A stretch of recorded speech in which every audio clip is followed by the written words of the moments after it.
I might call you Grace sometimes, Christine sometimes. No, that's fine. Because everybody does. I've seen it last night, and I can just think of you as Christine. That's how great. good. That's how great you were. What a compliment. Jonathan, how long does the makeup and the prosthetics take you for the Phantom face? That's about 90 minutes, beginning to end. Well, I tell you this, I was at the NMACC Grand Theatre last night with my family, and I was absolutely stunned. I've never seen anything like the Phantom of the Opera that's playing at the NMACC. And I urge all of you who are watching and listening to get on to Book My Show or nmacc.com and book your tickets for this absolute spectacle. Very pleased to have the principal cast with me. If you remember, we'd spoken to Rainer Fried, did an extensive half hour with him where he took us through designing the performance, the play. I'm looking to get into more specifics with Jonathan Roxmouth, Christine Dye, and Matt Leisy. Hi, you guys. How are you? Good, how are you? Great, thank you. I want to start with you, Christine. Was the last confrontation scene with all three of you, which is your character, Raoul, the Phantom, the most difficult for you in the entire musical? If yes, what made it so difficult? If no, then what other scene? Difficult's an interesting word to use, I guess. I think it's the most emotionally demanding scene that we have as a trio. And it's the fact that we're all in it together, which doesn't happen that often with these three characters really in the show, surprisingly. So I'd say, yeah, it's the most emotionally demanding section. Probably not the most vocally demanding, but I think it's the culmination of everything that's happened throughout the show so far. So yeah, I'd say you're probably right. It's definitely the most emotionally demanding and difficult section. And by the end of it, I think we're probably all exhausted. And don't mind, I might call you Grace sometimes, Christine sometimes. No, that's fine. Because everybody does. I've seen it last night, and I can just think of you as Christine. That's how great. good. That's how great you were. What a compliment. Matt, do you still rehearse each song before every performance, or are you on autopilot? I like to think I'm not on autopilot, but it's funny, there are certain things, like every show I do, there's like I don't know if it's because I messed up the lyrics once in rehearsal or something, but there are like, before dressing room scene, I like always like just kind of quickly like go through the dialogue and the little Lottie lyrics, just because like I think once in tech rehearsals, in the 2019, I kind of was like, and so ever since then I was like panic about it. But otherwise, like I think I have more trust in myself that I will remember the lyrics and everything else. But there are some things that I have to run through before every performance. Jonathan, how long does the makeup and the prosthetics take you for the Phantom face? That's about 90 minutes, beginning to end. Yeah, and there's a So you're probably the first person in the theatre. Just one of. Our hardworking crew, wig department, costume department, everybody is there way before us. Certainly in terms of the cast, I'm generally the first in the building and the last to leave. But I'm still not the person who works the hardest in terms of time and hours going into it. I think, unfortunately, the people who bow in the show don't work as hard and as long as the people who don't. Which I wish we could bring them all on for a bow at the end, quite frankly. And 90 minutes of you sitting absolutely still, or can you grab a coffee, or somebody gets you a coffee? Can you go take a loo break? I don't know. Well, generally, so the lady who does my makeup is a very talented lady called Ellen Lynn. Mm-hmm. And she and I are very comfortable with each other now. When we first did it, I didn't move because I was so scared that I would affect the bond as it goes on. But now we just sort of take it easy, and if I need to reach over for something, I can, and that sort of thing. I think just as soon as the bald cap is glued, from there, once the bald cap's on, it's fine. But it's a very methodical, very clear-cut process. And what's so nice about this design is they've gone right back to the original. So what Michael Crawford was wearing essentially, aside from the putty nose, we have in this. And it's a lovely return to that way of doing it. And it looks really, really real, if I could use that term. Grace, what's your favorite song that Christine sings? I love Wishing You Were Somehow Here Again, the Graveyard song. It's like, think of me as stunning, and I love singing it, but I think it's lovely to see Christine's growth journey by this point. And it's the only song that's like a proper solo for her, because no one else is singing with her. She's just kind of dealing with all of this grief and turmoil up until this point and finally resolving it for herself. So I think it's the mixture of the stunning melody and the dynamic of the music mixed with the story really coming to a peak. that makes it my favorite song. But I also love doing Final Air with these boys. You know, there was a time when in India, even our motion pictures were only musicals. Oh, right. It's only very recently, couple of decades ago, that we started making non-musical motion pictures. That's how much we're in tune with musicals, which can be a difficult thing for people putting up grand productions like yourself. How have you found Indian audiences, Matt? Are we more receptive, more emotional? I don't know. They've been. I mean, I don't want to like poo-poo any of our previous audiences, but like I feel they're so tuned in. I mean, it's so lovely to get like there's like a ton of jokes. This is not a comedy, but there are some comedic moments, and just hearing like titters and full laughing like during managers or Hannibal, or it's so wonderful to get that response. And then and yeah, we just feel that the audience is always with us emotionally, dramatically. And yeah, just like and then as Jonathan has I don't know, was it this interview? I thought as much, because that's my point. We've grown up with musicals. Yes. We've all been watching them since we were kids. Yeah. And then whenever there's like a cool piece of stagecraft, like the audience will clap, or like the reveal of the stairs with all the amazing costumes for Masquerade. Like it feels like we're opening the show for the first time, like ever. Like if no one's ever seen it, and it's like, oh, this is so amazing. So I love it. It's great. You know, I work in the radio, Jonathan, but I do know I have lots of friends in the theatre. And I do know that the first thing that theatre professionals do is they go and check out the acoustics of their space when they're rehearsing. Talk to me about the Grand Theatre, the NMACC, what you really enjoyed about the space and the acoustics. Well, first of all, it's a stunning space to look at. Whether you're on stage or whether you're in the auditorium, I think the aesthetic appeal of it is very, very evident. And whenever we have our first technical rehearsal, the first thing we're all doing is just checking, can I hear? And this, from the get-go, we were all like, oh, great. We don't have to over-sing here. We can just do our thing and feel comfortable and supported by the venue, which sounds like a straightforward thing for a theatre design to incorporate, but it doesn't always happen. And especially for, when theatres are built these days, they're built quickly and there isn't a lot of thought going on because it's a race against time. So this theatre is 2 years old, and it's got the acoustic quality of theatres much older than it is. And from a performing point of view, it's gratifying because not only can you hear yourself, but I don't know about you guys, but I can hear the audience when they're being quiet, gasps and things like that. Yeah. And that's so gratifying when you're telling a story on stage, because you go, okay, so that's reading. That's good to know. That's lovely.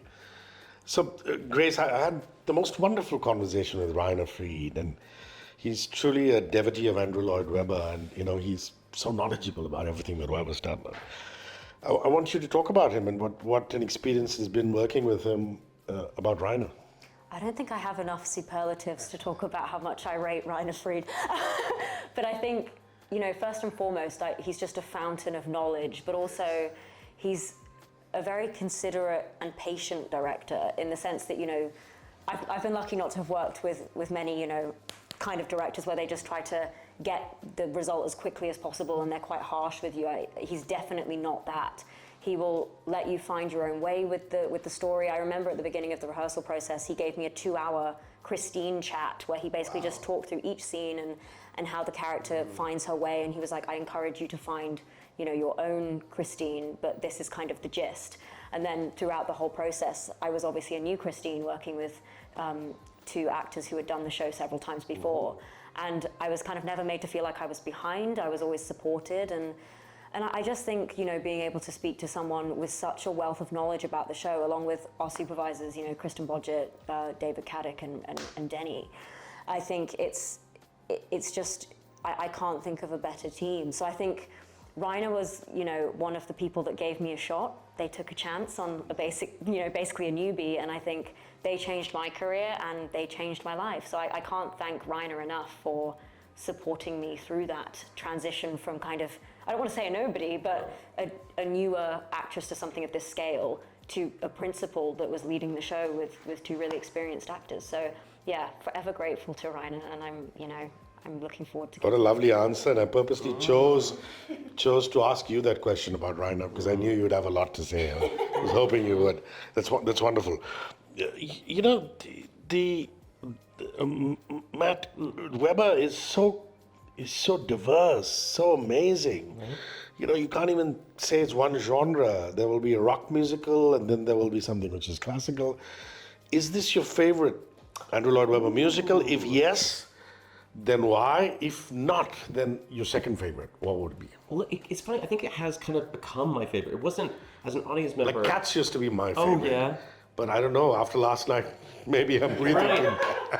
Yeah, I'm realizing that that Andrew Lloyd Webber has a lot to do with my exposure to theater. Cats was the first music. Or no, sorry, Starlight Express was the first musical I saw when I was 3, and I was transfixed. And then Cats was my first Broadway show that I saw.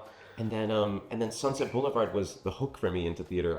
I saw it when I was a little older, like still in school, but I was like, oh, I really get this. I love the music, the dramatic story, the sweeping orchestral music, and so that was the show that I would literally act out from start to finish, playing all the roles.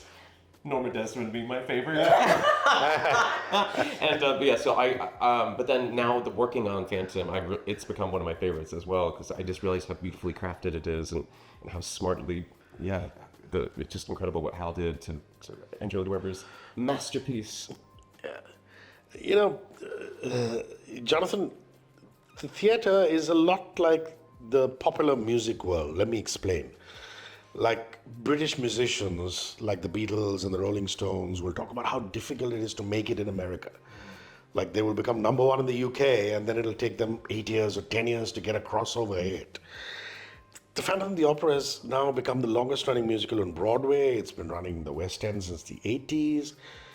I find it fascinating that it's had such resounding success on both sides of the Atlantic. And I think you're not American or British, which is why I'm humble. So you can look at it from an outsider's perspective that way. I understand what you're saying. So what to you is the reason for its resounding success across these cultures, across both sides of the Atlantic? I don't think there's a single person who watches the show who doesn't know what it feels like to be loved, to have their heart broken, or to wish that they were loved. It covers all the bases. There isn't, whether you're young or old, there's something so, as melodramatic as our show is, happily so, and as grand as it is, and as big a spectacle as it is, it's still a very straightforward story. It is, yeah. Which ends with 3 words: please love me. Who doesn't know what that feels like? How can that not succeed, no matter the language that it plays in, no matter the country that it plays in, no matter the age of the people in the audience that it plays to? That's always going to affect human beings. And then of course there's the music, the sights and the sounds and everything. But at its core, what Hal Prince realized, and what Andrew Lloyd Webber took from the book originally, because the original book, there's a lot going on in there. But Hal Prince realized that it was an unashamed romance. We don't have a lot of that anymore these days. So everything old is new again. People are rediscovering, you can do a lot with just a simple heart. Very well said. Grace, the show within the show format. I mean, within the Phantom of the Opera, a few operas are playing out, which takes the story forward. And what I find fascinating then is that you have sopranos, tenors, trained singers. Even though you're the lead in the play, often you must be surprised by somebody singing on one particular night and go, oh my God, isn't she amazing? Or isn't he amazing? Does it happen all the time? All the time. I mean, I'm surrounded by these phantom legends, including these two. But I think it's like, for example, our Carlotta Raquel, she's been playing Carlotta on Broadway for several years, and every time I hear her do her coloratura opening at the beginning of Hannibal, I'm like, I am truly amongst the best. And I think, people will also have little elements that sound different every night. I mean, it's a strict score, but I do think that someone might pull back dynamically like a little bit one night and you'll be like, oh wow, what control. But I think I'm truly surrounded by the best. And I mean, yeah, I am still taken aback by my place in this, and also just how good everybody is. It's truly top class with such an international cast. We have our pick of the whole world. And I think that means that we do get the best of the best. And the costumes, Matt, you get the full gamut. Yeah. I mean, some of the stuff, time you're wearing very predictable stuff, which is just a suit and things like that. But, there are sequences in which, there's lots of fancy color and wear, costumes and things like that. It's just such an amazing spectacle. Yeah. And I wonder if there's a lot of tailoring and retailoring. Ooh, When you go off the show yes. and come back from vacation, do they say, "Oh, Matt's put on a few sizes"? Oh, right. Yeah. I was pleasantly surprised this time around because we had a month off and I did not eat particularly well or exercise. I was pleased to know that they didn't everything to change anything. everything was zipped up normally. But yeah, just the wear and tear of because it's a very active show and I'm running around a lot and so oftentimes little things come off, buttons pop off, or my pants will need to be fixed a little bit, or God forbid we rip our pants. But yeah, there's a lot of maintenance that needs to happen with the costumes, just because we do it 8 times a week, and there's a lot of action and a lot of dancing and running around, and I jump off a bridge, and so there's a lot of room for tears, and we've had a couple tears recently. And the live orchestra in the pit, Jonathan, is just so beautiful, having them play there. And talk to me about that. Talk to me about that synergy. You could say they're the band and you're the lead vocalist whenever your parts come on. At the risk of sounding like a fanboy, the orchestra's sensational. But we have David Caddick in the pit conducting, and David Caddick was on Broadway with the show for years. Wow. David Caddick was in the room when it was created. David Caddick was there when they were casting Leia Salonga in Miss Saigon. He was there throughout all of that stuff. And the wealth of knowledge that he has, not just as a conductor, but as somebody who was there when Hal Prince said, Andrew, why is this like this? And he went, Hal, all that stuff. He was there. We don't often get to work with people who are actually there. We often get the associate of the associate, but Rainer knows it as well. So, your book ended by people like that, and to have him in the pit conducting us, and there's some moments in the show where he does something and we go, oh, for instance, Mausoleum, our fight that we have over Christine. David does it at such a speed that we came off stage and we were both that felt like a fight. Yes. So not that there's been a slight against any other conductor that we've had, but there's something about working with somebody who you go, oh, that's what that is. And for instance, my favorite moment with him so far is he came into my dressing room and he told me, remember, music of the night isn't a ballad. He's being, how's this for a word? He's being educative with Christine. That's David Caddick. Educative. Let's talk about the India experience. Have you guys managed to go out? Do you have an off day at all? I don't know. Yeah, I feel like we've had one moment so far. Monday was our one chance so far to do something. So I had a friend visiting, so we did some of the sites. So went to go to see the Victoria Terminus and then the Taj Hotel and. There's a lot of colonial architecture in that side of town. The architecture is so cool. You saw the Gateway of India, Yes, obviously. And I think we've been to some markets, and we have a lot on our lists of things to do because I can give 2 more days off before, and then I just last night was booking my flights. I was like, I want to stay a couple weeks after to see more of India, so I'm looking forward to planning that. And we're 21 million people, Grace. So is the population? Do you go, whoa, that's a lot of people? Or we're pretty used to it. I don't know. I lived in London for a long time, so I'm used to a lot of people, but I think India is a whole new level. But I think what's so interesting is that the interactions that you see on a day-to-day basis, it's just fascinating that when you go to the markets and you just see how people are operating and how vibrant it is because of just how many people are around. I mean, the tuk-tuk ride I had was crazy. Never heard so much beeping in my life, but I loved it. So yeah, it's really, really interesting place. And they say that it's always the fastest way to get from point A to point B. Definitely is. A good auto, a good tuk-tuk. Yes. They just get through everywhere. And how are you guys doing with the food? Have you experimented, or is it... you get so much Indian food in the UK now. Yeah. You do, but the Indian food is... so good. And we're spoiled because the hotel has quite an array of Indian food at breakfast. The dosa's Yes. Oh, the dosas are fabulous. I spent a little time in Kerala before Mumbai. And, Oh, wow. And so I got to eat some southern Indian food, and I was thinking this is probably only be able to get it here. But then at breakfast, I was like, oh, this is all the great food we were eating down there. So yeah, we're spoiled by what the hotel is giving us, but Yeah, I look forward to trying some more Indian food as well. It's amazing, so good. I'm so happy he's been to my neck of the woods. Oh. I'm from Tamil Nadu, which is a neighboring state from Kerala, which is the south of India. Have you, Jonathan Grace, have you traveled to other parts of India? Is that? Not yet. I have. I've been to Delhi and Rishikesh before, but that was a long time ago, so I'm sure they've changed quite significantly since then. But it was fabulous. I did whitewater rafting along the Ganges, and it was really amazing. I'd love to do it again, actually, and see how much they've changed since then, because I know that, I'm sure Mumbai has changed a lot in the last 15 years. And you need to now make a special trip. Well, at the end of the tour, I'm going to go to Agra. I'm going to see the Taj Mahal. I can't not, you know.